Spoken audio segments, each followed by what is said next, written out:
Amen? Sino po dito handa na makinig ng salita ng Panginoon? Sige nga, yung Bibles ninyo ay ready na ba? Ang inyong mga notebooks ay ready na din? Kung ikaw ay ready, pwede ba caps lock para intense? I-comment mo sa ating comment section, I am ready. Yes! Ayan, habang nagko-comment kayo ng I am ready, gusto ko lang din i-congratulate lahat ng mga nakasurvive ng COVID katulad ko. Mahirap na ma-quarantine, mahirap na pagdaanan yung sakit, pero praise God, amen? Palakpakan natin si Lord, pasalamatan natin si Lord sa continuous healing na ginagawa po niya sa ating lahat, sa ating mga pamilya. At ngayon, kami ay patuloy na nananalangin sa mga may sakit pa rin po, especially sa ating mga Life Giver family. We are here for you and we are here with you. Amen? Ayan, feeling ko flooded ng ating comment section ng I am ready, kaya simulan natin ito ng panalangin. Father, we praise your name, we glorify your name. Ikaw lang po ang pangalan na maitataas ngayong araw na ito. I pray, God, that you open our hearts, open our minds more as we understand your word. Ikaw lang po ang kayang magpaintindi sa amin ng iyong salita. Kaya ngayon, buong puso namin itong tatanggapin. Ready na po kami, Lord. In Jesus' name. And everybody say, woo! Amen. Palakpakan po natin si Lord. Yes. Now, Life Giver Church, gusto ko sanang umpisahan ng where your body is, there your priority is. Tama po ba?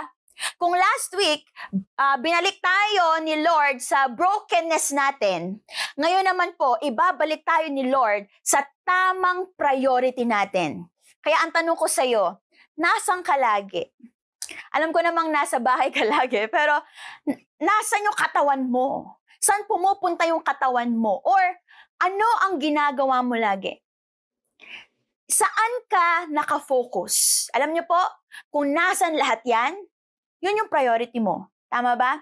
Kung nasan lagi nauubos yung oras mo, yun ang mahalaga sa'yo. Kaya ngayon, I am so excited. Kasi po, may aayusin si Lord sa oras mo, sa priority mo, at sa posisyon mo. Are you ready? Let's study po Luke chapter 10, verses 38 to 42. Yan po ang ating main text for today. And ang story po natin ay si Mary at si Martha. Yes, kung meron na po kayong mga Bibles, ayan, basahin po natin ang verse 38 to 42. As Jesus and his disciples were on their way, he came to a village where a woman named Martha opened her home to him. She had a sister called Mary who sat at the Lord's feet listening to what he said. But Martha was distracted by all the preparations that had to be made. She came to him and asked, Lord, don't you care that my sister has left me to do the work by myself? Tell her to help me. And verse 41, sabi ni Lord, Martha, Martha, you are worried and upset about many things, but few things are needed, or indeed only one. Mary has chosen what is better, and it will not be taken away from her. So God bless the reading of His holy word. Bago po nating isa-isahin yung mga points natin, let me give you a brief background po muna ng storya natin. Now, this story happened, kung titignan nyo yung verse 1, ayan o, after this, the Lord appointed 72 disciples. So this story happened after the sending of the 72 disciples that resulted, listen carefully, to mass evangelism. Signs and wonders and deliverance. Alam niyo po, yung mga disciples na imagine ko, nung time na yon, sobrang blessed po sila na makasama si Jesus sa ministry. Why? Because they were exposed na, wow, ito pala yung klase ng ministry na meron si Jesus. Matindi pala. May healing, may deliverance, na even sabi ng verse 16, no, sabi ng mga disciples, Lord, kahit yung mga demonyo sumusunod sa amin.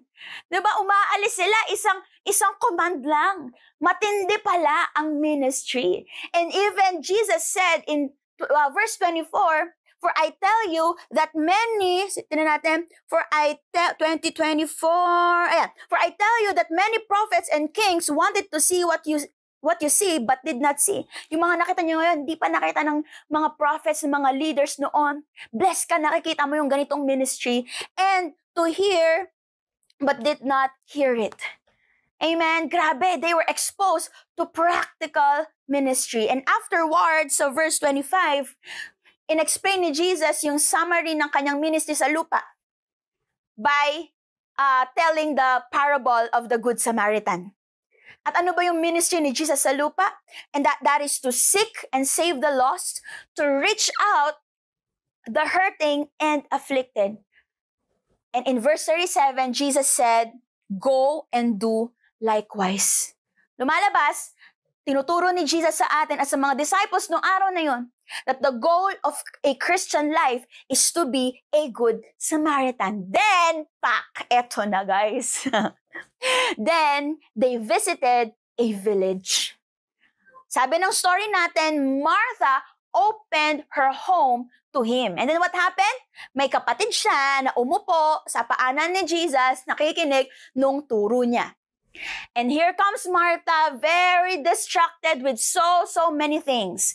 Kaya sinabihan niya si Jesus, sabi niya, Jesus, sabihan mo naman yung kapatid ko, natulungan ako dito.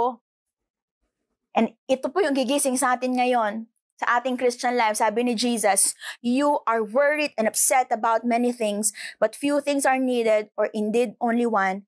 Mary has chosen what is better. Alam niyo po, ang pag-aralan natin yung culture background nila, no, yung Jewish culture, para mas maintindihan natin yung story na ito. Tingnan natin yung ginawa muna ni Mary. Ayan, sabi ng verse 39, she had a sister called Mary, anong ginawa? Who sat at the Lord's feet, listening to what He said. Na alam niyo po ba, that in ancient times, yung time nila, women's responsibilities were just to prepare, cook, and serve meals. Yun lang po yung trabaho ng mga kababaihan.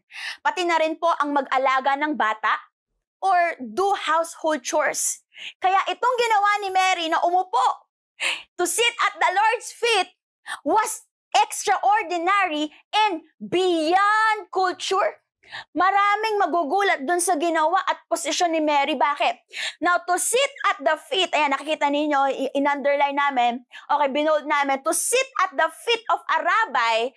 Now, that is a posture of a disciple. Disciple ka, makakaupo ka. Meaning, nasa posisyon si Mary ng pag-aaral ng salita ng Diyos through a rabbi. Or, okay, some scholars said that to sit at the feet is quote-unquote disciples' proper place. Nasa paanan, nakaupo, tapos attentive na nakikinig dun sa guro. Hindi dahil pogi yung teacher niya, nakaganyan. Oo, hindi. Pero attentive na nakikinig kasi estudyante siya nung rabbi na yon. And ladies and gentlemen, women are not permitted with this privilege. Ang mga babae would not socialize or mingle with men. At yung ginawa ni Mary, only men and disciples have that privilege to be near the teacher, to listen to him, and to learn from him. Tingin kayo sa na mabuti. If Mary sat at the Lord's feet, even though she is a woman, she listened to Jesus. Tingin ka sa akin. She is a disciple of Jesus. She knows her position. Ang nakakatawa kay Jesus, may binabali talaga siyang tradisyon. Jesus encouraged women like Mary to study scriptures. Now, this is something new and extraordinary. Amen? Now, tingin naman tayo kay Martha. Tapos na tayo kay Mary. Tingin tayo kay Martha. Ano sabi ng verse 40? Mary was distracted by all the preparation that had to be made. And then she came to Jesus and sabi, Lord, don't you care? My sister has left me to do the work by myself. Di ba? Di ba? Parang yung mga reklamo natin, di ba? Ako na lang. Pero sabihin mo, tulungan naman ako. Lagi na lang ako na yung tech, ako pa yung pianist, ako pa yung taga-ilaw, ako pa yung taga-cameraman, lahat na. Di ba? Now, here, Martha was distracted by all the preparation. But she might be distracted from something, by something. Amen? Now, yung context nito is this. Martha was distracted, makinig na mabuti from the teachings of Jesus by her cooking. Ayan, parang iba sa inyo, yung nagluluto ata. Ayan, nakikinig ng preaching, pero nagluluto. Okay? Nakikinig siya, pero nagluluto siya. Kaya di niya alam yung uunahin niya. Kasabay pa nito yung worry na yung kapatid niya nakikuupo sa grupo ng mga kalalakihan. This may be a disgrace sa kanilang pamilya. Paano siya makapag-asawa at dumidikit siya sa mga lalaki? Alam mo yun, na-imagine niyo ba si Martha? Gusto niyang makinig ng preaching, nagluluto siya, naghihiwa, tapos iniisip pa niya yung kapatid niya, okay? Tapos gusto niyang maintindihan yung preaching, lahat na halo-halo na. She is so worried and upset with so many things. But ano sabi ng verse? Mary has chosen what is better. Now, makinig kayo ng mabuti. These two sisters are teaching us principles, life principles, as we go back to basic. Ready na po ba kayo? May kailangan kang gawin ngayon sa pagbabalik mo sa umpisa. Ayan. Na itinuturo ng dalawang magkapatid na ito. Are you ready? And then we're done. 2 points lang po and then we're done. So, sulat niyo po ito. Number 1. Sinasabi ng Diyos sa atin at dalawang magkapatid na ito, number 1, papasukin mo siya sa bahay mo. Verse 38, he came to a village where a woman named Martha opened her home to him. Imagine niyo after a great mission and with the knowledge that Jesus will cross her village, diba? Martha opened her home for him. Now, in Jewish culture, it is important and a necessity, obligation to welcome guests and even strangers. Welcoming guests is a God-given mandate to them. Bakit? You might be entertaining angels or God without realizing it. Bisita sa'yo. Diba? Na magbubukas ng supernatural favor and blessing sa buhay mo. Natingin ka sa akin, paano kung sasabihin ko sa'yo na padaan si Lord sa village mo? Pagbubuksan mo ba? Number 1 point, papasukin mo siya sa bahay mo. Pagbuksan mo. Woo! Papasukin mo. Tanong ko sa'yo, binubuksan mo pa ba ang bahay mo para kay Lord? Bukas pa ba yung puso mo para sa Kanya? May galak ka pa bang pinapapasok ang Diyos sa oras mo?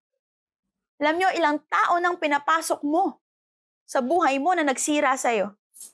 Tama? Ilang games na at ilang app na ang pinapasok mo sa cellphone mo na gumulo ng oras mo. Ilang negative thoughts na ng social media chismis. Ayan. Ilang social media memes and chismis na ang pinapasok mo sa isip mo na sumira sa pagkatao at esteem mo. Ilan na? Ilan na yung mga pinapasok mo dyan sa buhay mo? Kung kaya mo silang papasukin sa buhay mo, gayahin natin si Martha. Di kaya mo rin papasukin si Lord sa buhay mo. Lalo na sa bahay mo. Amen. Papasukin mo siya sa bahay mo. And 3 bagay, you begin to declare this in your life starting today. Letter A, sulat nyo to. Lord, pasok ka sa bahay ko. Amen? Pasok ka sa bahay ko. Ikaw lang, sabi mo kay Lord, ikaw lang ulit yung sentro ng pamilya ko. Kung 2021, ilang tao, ilang sakit, Virus ang pinapasok ko sa bahay ko, but not anymore, Lord. Ikaw ang sentro ng pamilya ko. Ikaw ang papapasukin ko ngayong taon. Amen, Lord. Magtatayo ulit ako ng Bible study sa family ko. Amen?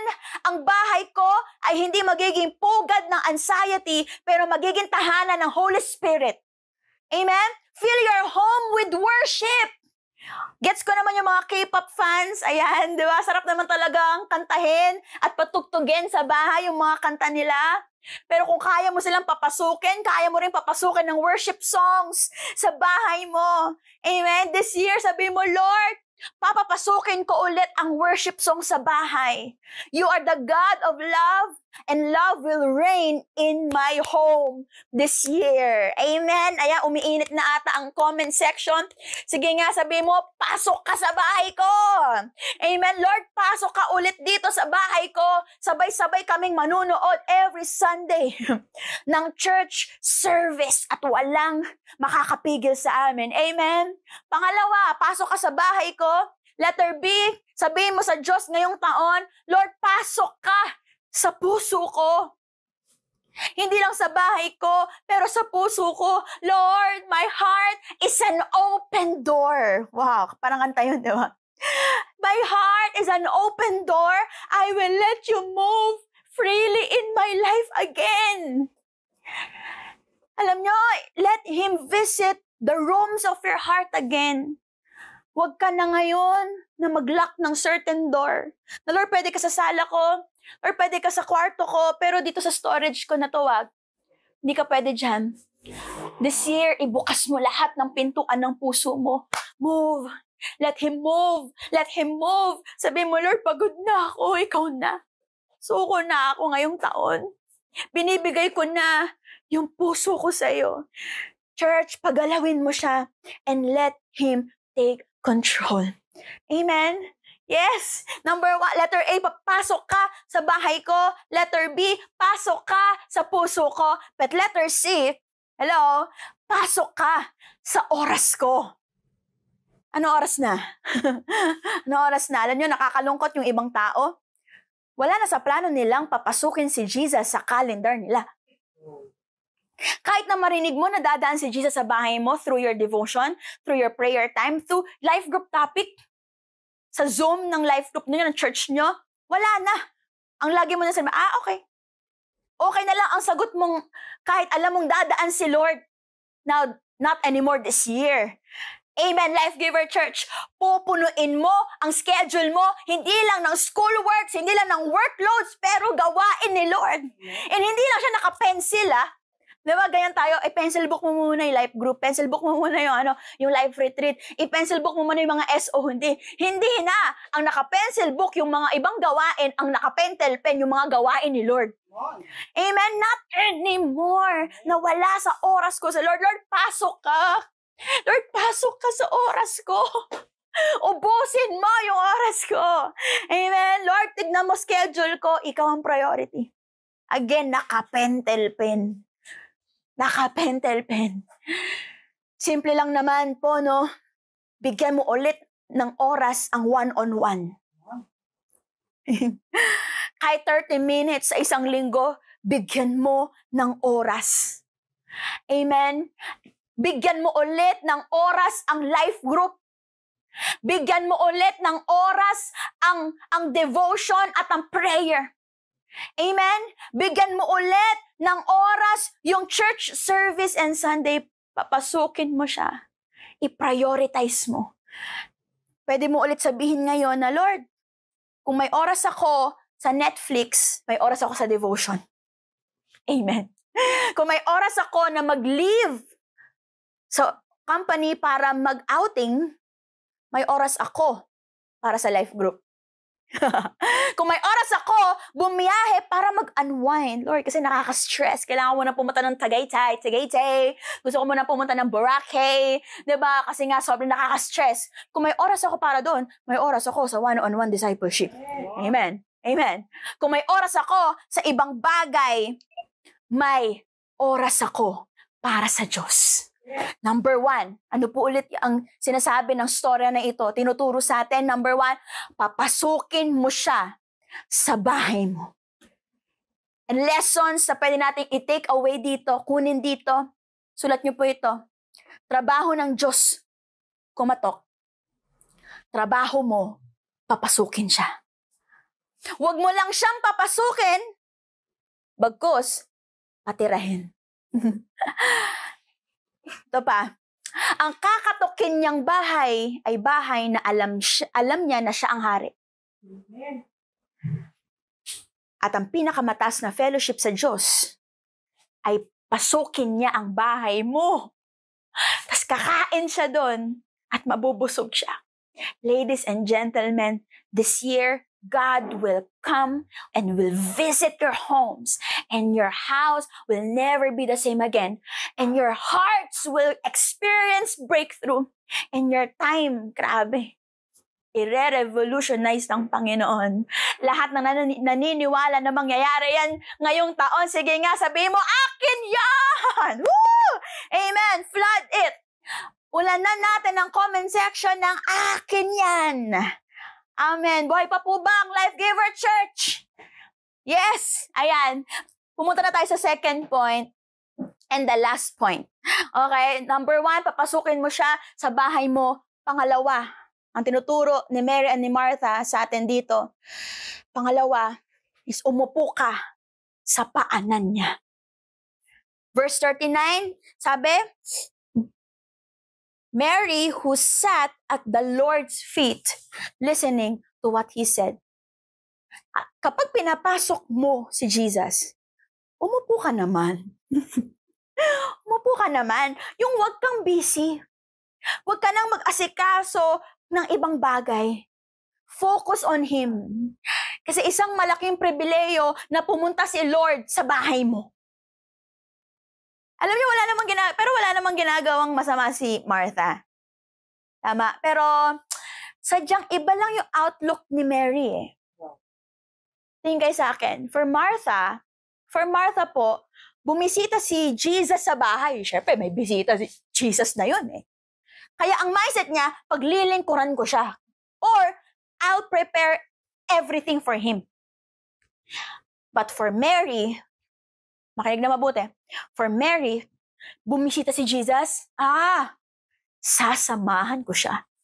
Magkaiba. Paglilingkuran ko siya, yung isa, sasamahan ko siya. Or, in other words, I'll listen to everything He will say. Both are good. Walang may mali. Martha wants the best for Jesus. Mabusog, mag-enjoy at ma-entertain siya. But Mary, she discerned what's best for her Savior. Makinig. And she wants the best for her soul. And what's the best for her soul? The Savior. Naintindihan niyo po ba ako? Naramdaman niya, alam niya kung ano yung best sa Savior niya. At yun yung companion, yun yung attention, yun yung oras na ibibigay sa kanya. At alam niya yung best din sa kaluluwa niya. At yun yung Savior niya.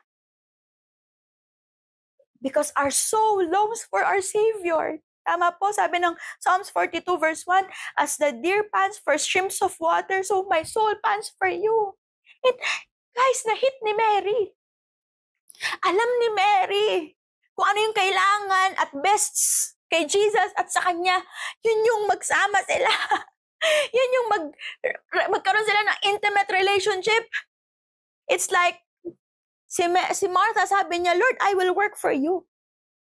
But for Mary, sabi niya, Lord, I'm here with you. Iba po yun. Magkaiba po yun. Mas masarap pakinggan yung I'm here with you. Saan ka dito? Si Mary ka ba o si Martha? Grabe. Naiyak na po ako. Grabe po yung presence ni Lord.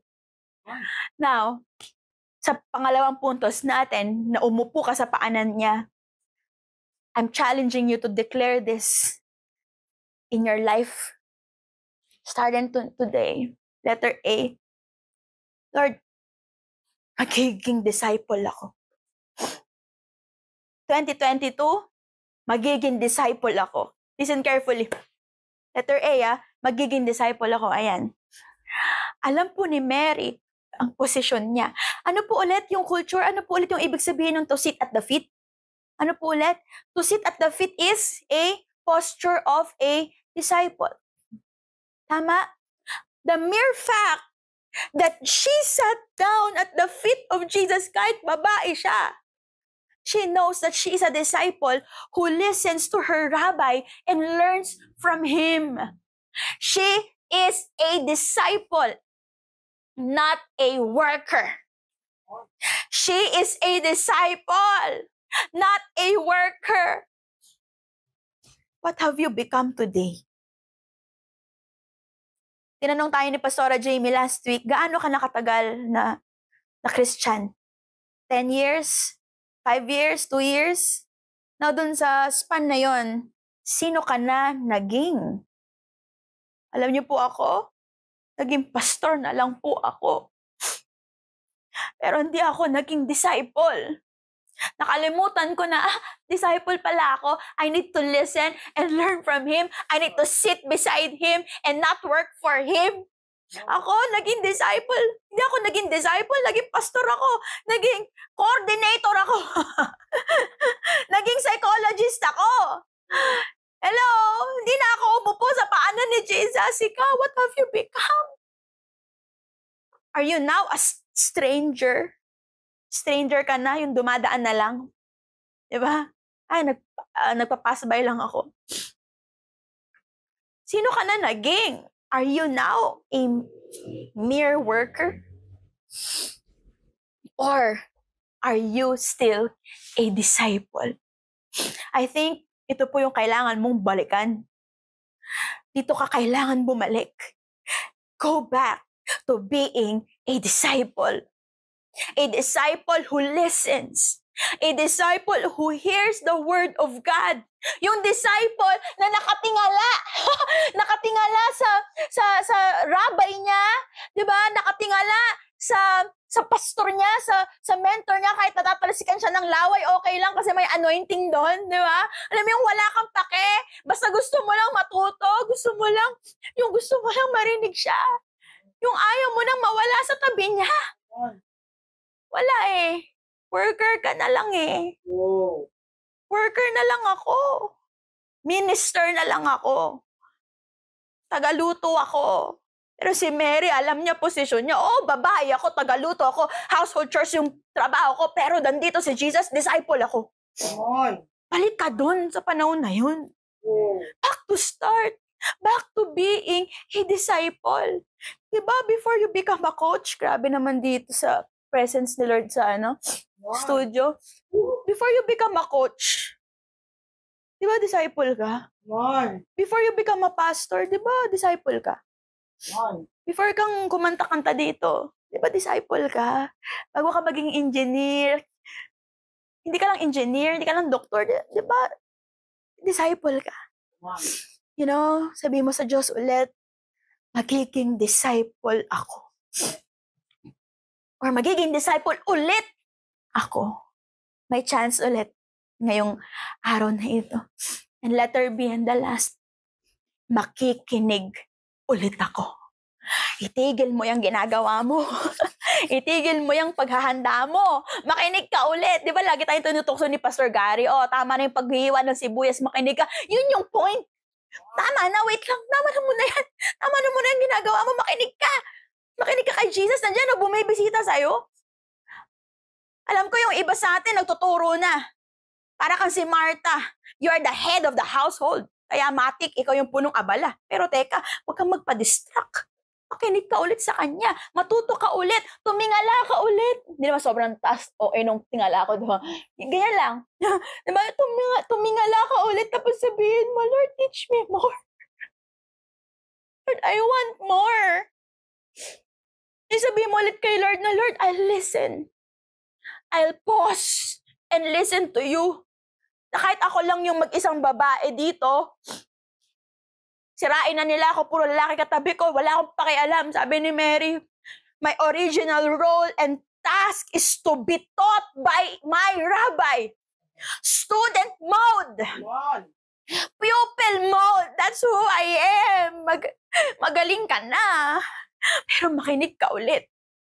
Ang dami mo nang na-solve na problema sa buhay mo, sa ministry mo, sa trabaho mo, pero makinig ka ulit. Amen.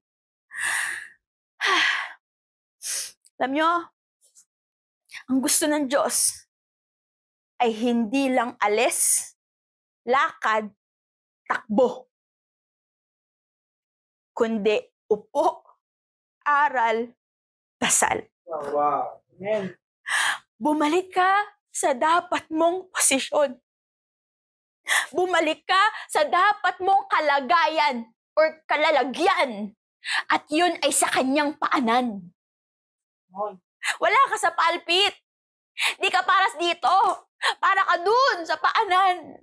Makinig, maging estudyante na anuman ang narating mo ngayon o nakuhang titulo sa mundo, babalik ka pa rin sa pagiging disciple. Amen. Kaya magpaka-disipulo ka. Disipulos. Church, number 1, papasukin mo siya sa bahay mo. Pasok ka, Lord, sa bahay ko. Pasok ka, Lord, sa puso ko. Pasok ka, Lord, sa oras ko. Pangalawa, umupo ka sa paanan niya. Maging disciple ka at makinig ka ulit.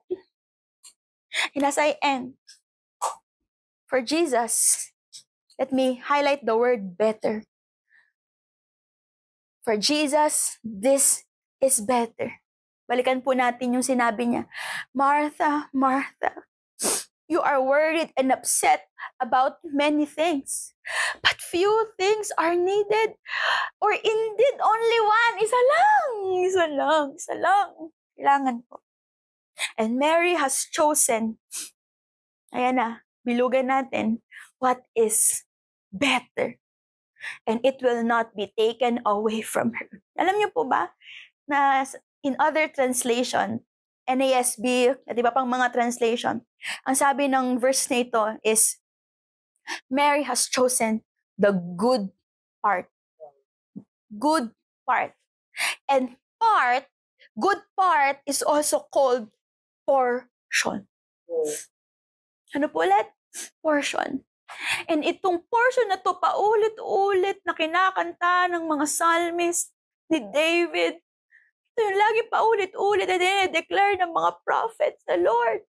Tingnan niyo po yung Psalm 16 verse 5. Lord, you alone are my portion. Yun yung sinasabi dito kay Mary. Mary has chosen the good part. Psalm 16:5, you alone are my portion and my cup. You make my lot secure. Ito rin yung sinabi ng Psalm 73:26.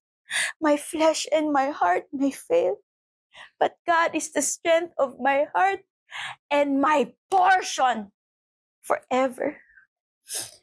In Psalms 119 verse 57, you are my portion, Lord. I have promised to obey your words. Anong gusto sabihin ni Lord? Mary has chosen the best part. And Mary has chosen me as her portion. Mary has chosen me. Ikaw, sino pinipili mo ngayong taon? Sabi po ni John Wesley, the greatest possession is close fellowship with the Lord as one's portion in life. The greatest possession is close fellowship with the Lord. Ayun yung portion mo. Lord, ito lang, okay na ako. And sabi ni Lord, ang sabi niya sa verse 39, sa verse 42, it will not be taken away from her. Blessings maalis. Title maalis. Lahat, meron ka naalis. Nung COVID, nung nag-pandemic, lahat nawala. Pero sabi ni Lord, Mary has chosen the best portion. Ako, hindi mawawala sa kanya. Church, nasan ka? Nasaan treasure mo? Nasaan priority mo? Don't focus so much on what you do, but focus on where you are. Sana nasa paanan ka. Dahil ang pinaka-safe na lugar ay sa kanyang paanan. Doon magpakabusog ka at doon magpakatibay ka. Mas magandang upuan si Jesus kaysa mag-swimming sa Boracay. Sana nasa paanan ka. And that's my title for today. Back to the real treasure. BTST, treasure. And that is Jesus. And back to the real task.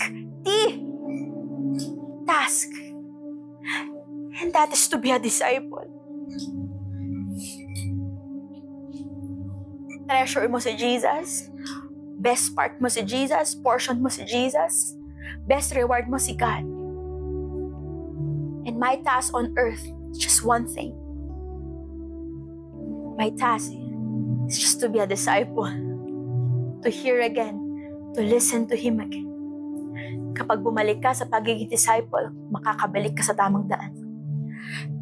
Kapag tinanggap mo ulit na disciple ka at hindi ka worker, magiging fruitful ka.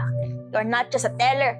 You're not just a teacher. You're not just an engineer, manager, nurse. You are a disciple who needs to hear and learn from his rabbi. Balik. Tara, balik. Upuan mo ulit si Lord. Upuan mo ulit yung life group, yung one-on-one, yung Sunday service. Upuan mo ulit si Jesus. At kapag umupo ka sa Panginoon, upo talaga ha. Upo talaga. To end this, naghahanap po si Lord ng Maria. Naghahanap si Lord ng mga Mary.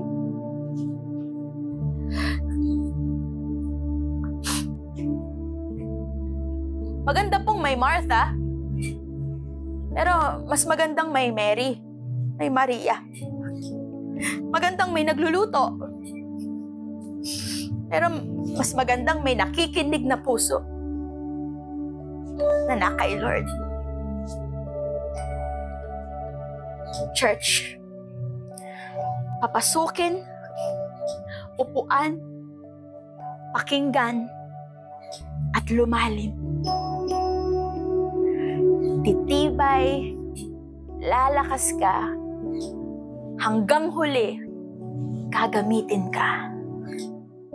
Sino po dito ang babalik sa pagiging disciple? Sino po dito papapasukin ulit ang Panginoon sa buhay niya, sa bahay niya? Babalik siya sa treasure niya at babalik siya sa task niya. Kung ikaw yan, gusto ko sanang tumayo ka or do a gesture of surrender. Pwede kang lumuhod, pwede kang tumayo, pwede kang magtaas ng kamay. And I want you to open your heart. The Holy Spirit will minister to you. Kakausapin ka niya. May gagawin siya sa buhay mo. Ihanda mo ang puso mo. Yes, gawin mo yan.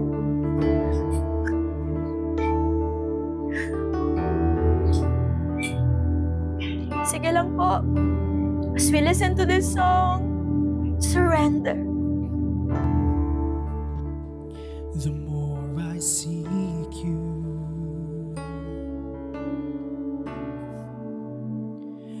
the more I find you. The more I find you, Yes, God. the more I love you. I wanna sit at your feet, drink from the cup in your hand, lay back against you and breathe, feel your heartbeat. This love is so deep, It's more than I can stand. I'm melting your peace. It's overwhelming. I wanna sit at your feet, drink from the cup in your hand, lay back against you and breathe. Feel your heart beat. This love is so deep. It's more than I can stand. I'm melting your peace. It's overwhelming. Ilang oras na ang nasayang na hindi ko nilaan para sa'yo.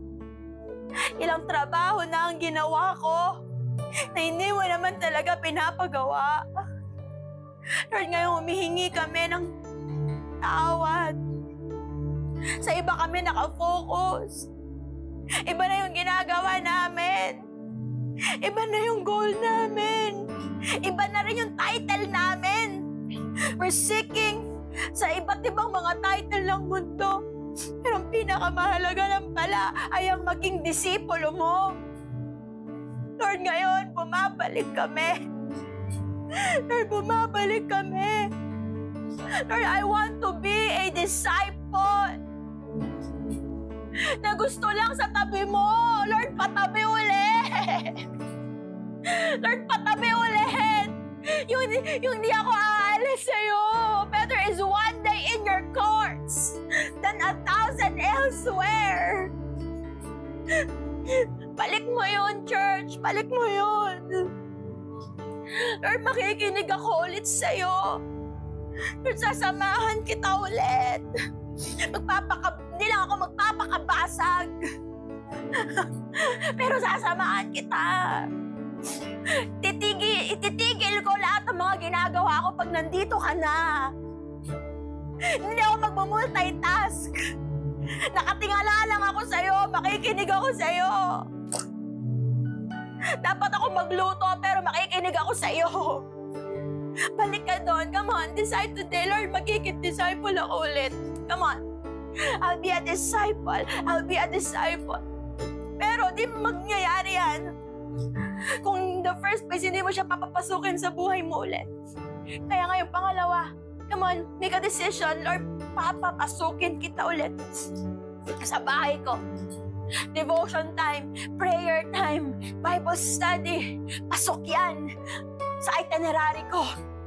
Lord, pasok ka ulit sa puso ko. Lord, pasok ka ulit sa oras ko. Come on, I'll be silent na. Come on, lumuhod ka na. Isuko mo na yung buhay mo sa Kanya. Come on, come on! I wanna sit at your feet, drink from the cup in your hand, lay back against you and breathe. Feel your heart beat. This love is so deep. It's more than I can stand.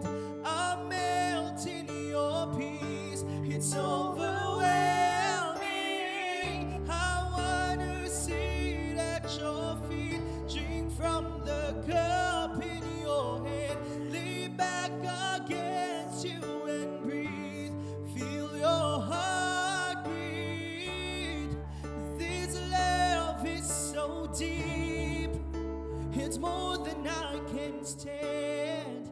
I'm melting your peace. It's overwhelming. Church, back to basic. Back to your treasure. Back to your task. Back to being a disciple. Kaya ngayon, I'm calling for a recommitment. Matagal ka ng Kristiyano, 10 years, 5 years, I want us to pray this prayer once again of recommitment to God. And also, if this is your first time, kung first time mo na marinig ito, makarinig about Jesus at gusto mo siyang papasukin sa buhay mo, do this prayer as well. Say this prayer. Ako, gusto ko tanggapin ulit si Lord sa buhay ko. Gusto ko ulit maging bata, Lord. I want to have that salvation. I want to pray that sinner's prayer again. Kung yun lang magiging susi para maging bata ako ulit. Yun lang magiging susi para maging disciple ako ulit. Kagawin ko yung ngayong hapon na to. Ngayong araw na to. Yes, coaches, are you ready? Leaders, are you ready? Members, are you ready? Sabihin mo itong panalangin na ito, Panginoong Jesus. Ako'y lumalapit sa'yo. Nagpapakumbaba. Humihingi ng tawad sa lahat ng kasalanang aking ginawa. Linisin mo ako ng iyong banal na dugo. Tinatanggap kita sa buhay ko bilang Diyos at aking tagapagligtas. Ikaw na ang mamuno ng aking buhay simula ngayon. Sa pangalan ni Jesus. Amen and amen. If you receive Jesus again, sabi ni Lord, this is the day of your salvation. This is the day I've forgiven all your sins. We are now reconciled. You have now eternal life. And if this is your first time to pray that prayer, sabi ni Lord, meron ka ng buhay na walang hanggan.